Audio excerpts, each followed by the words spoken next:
Congressman Khanna represents the 17th District of California, Silicon Valley area. He's the vice chair of the Congressional Progressive Caucus.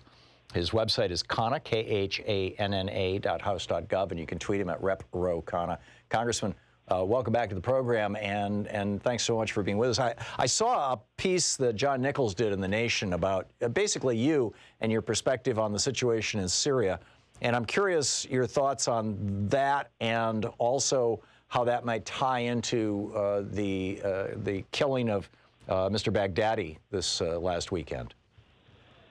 Sure, Tom. Well, first of all, great to be back on. I was very concerned and remain concerned in the way we pulled out of Syria. I mean, I was for a responsible withdrawal of our troops. I thought our presence there hadn't been constitutionally authorized. But you don't just intervene and then leave with no regard for the Kurdish population or the civilian population there.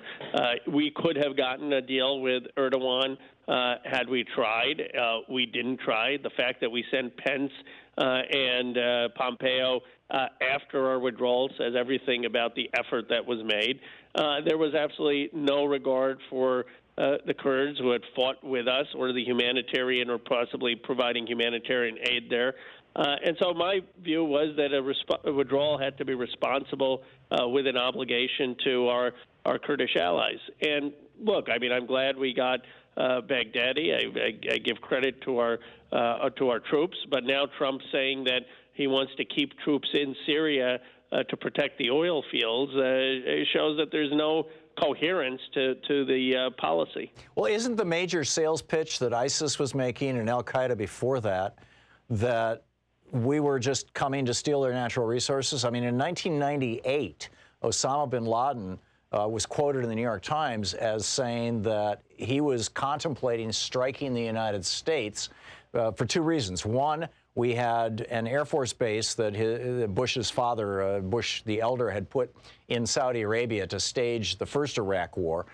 We had an Air Force base there where American soldiers were drinking alcohol and watching pornography, and women were driving cars and showing their elbows.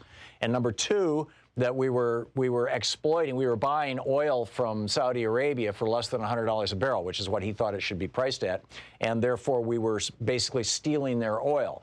That America is trying to steal our oil meme was the main thing that animated al-Qaeda up to 9/11, after 9/11, and that ISIS has been waving around saying, you know, these guys just came here to steal our oil. And then Trump goes on TV last week and says, yeah, we're going to take their oil, and I'm going to decide what to do with it. I mean, isn't this just playing into their hands? It is playing into their hands. I mean, on the one hand, the president's saying, okay, I want to withdraw our troops from the Middle East, not get us into these endless wars. He's got Democrats in Congress saying, okay, let's do that. Let's do it responsibly. And then the same breath in which he's announcing Baghdadi's killing, he's saying, well, we're going to have our troops there to monitor the Syrian oil fields and try to get oil out of the Middle East, which is not even necessary in America's interests anymore. I mean, we're not dependent on that oil. So I think this is why the policy is completely incoherent.